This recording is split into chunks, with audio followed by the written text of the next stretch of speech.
Hi everyone, it's Gothic Layman here.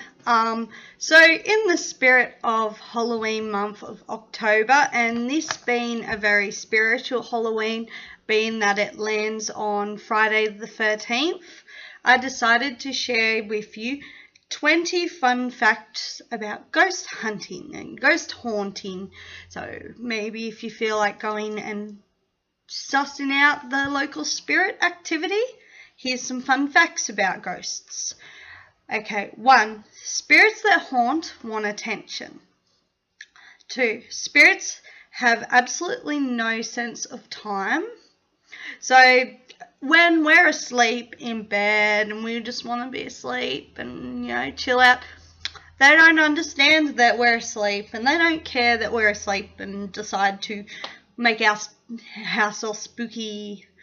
So, sorry, they got no sense of time. 3. Spirits do not always realize they're dead. To them, it's like they're stuck in an awful nightmare. I don't know if this is true or not, because I don't know if they're stuck in an awful nightmare, because then there's other theories that they're here and they're with us, but it's not a bad nightmare, it's not a bad thing, they just don't understand they're dead. So, 4. Spirits can communicate through various ways, in dreams, through subliminal thoughts, automatic riders, pendulums, mirrors, white noise, EVPs, the list goes on. 5. Spirits are sometimes mischievous and always curious. 6. Spirits have a profound sense of smell that often attracts to certain scents. Don't know if that's true or not. That would be kind of interesting if it actually is true. Comment below. 7. Spirits are more active at night. Some people think that it's due to the less electronic disturbances that are able to produce more energy and have complete with various electronic devices like TVs, radios, lights, etc. This also might be the fact is that at night time it's the witching hour between 12 and 3 o'clock. That's the witching hour, so that where technically the veil's supposed to be thinnest at that time. So anytime you see like possession movies or stories about possessions, usually the person gets possessed around the time 3 o'clock or between 12 and 3 is when the most activity happens. So yeah, of course you're most likely able to sense and hear ghost disturbances when the house is quiet. Well, that's kind of understandable because that's when you're more in tune to random noises. Like right now, my blinds are going off, so because the house is quiet. 8. Spirits can often manifest orbs, a stream of light, mist, dark shadows of themselves, shadows within shadows, blurring in the air, fully body apparitions are always possible but not likely. 9.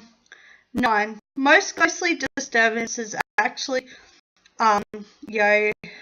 ritual haunting, events that play themselves out and over again, and spirit has no control whatsoever. So like urban legends where you get like, say, the woman, they always see like a woman in white on the side of a highway the same night every year of her death.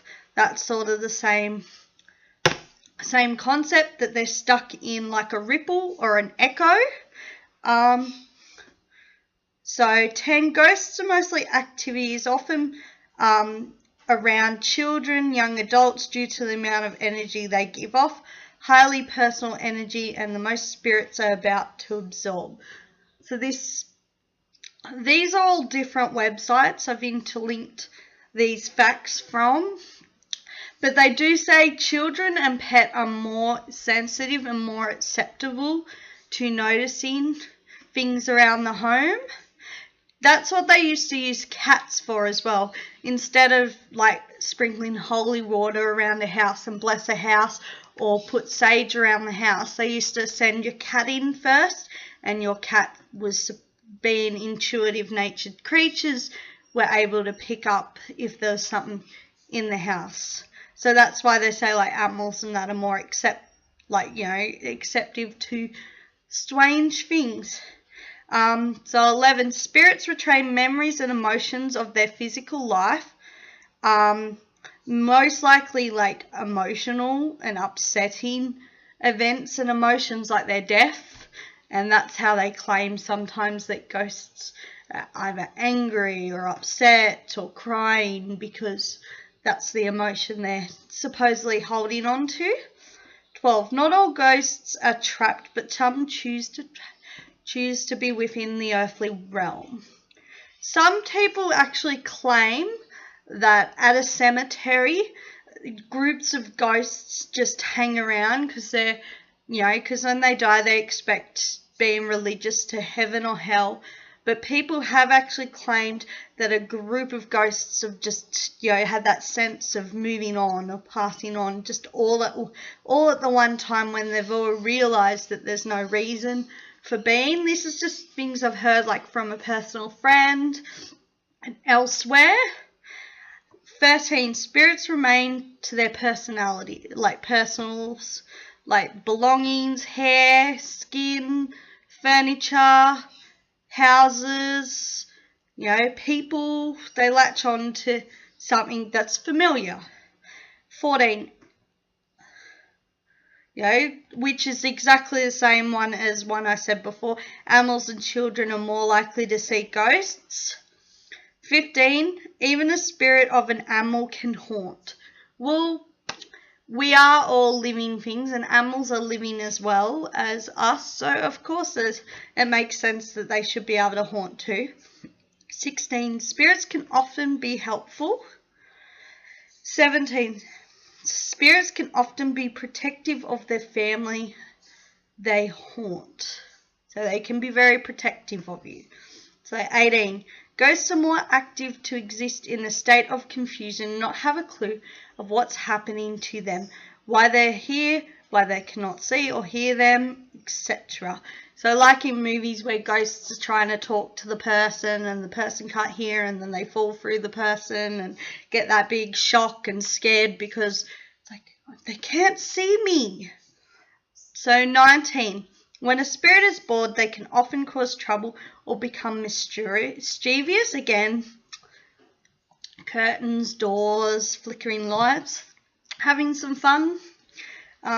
20, certain locations are high spots or hot spots for ghost spiritual activity. They can transport themselves from one realm to a place to another, like astral projection, being that spirits can communicate via there or trying, latch onto you when you're astro protecting and in that astro plane. So if you want to look in more in depth on these questions, I have linked them in my blogger account, so I will put that down below for anyone that's interested to go have a look there and want to follow my blogger stuff. Feel free. But good luck haunting.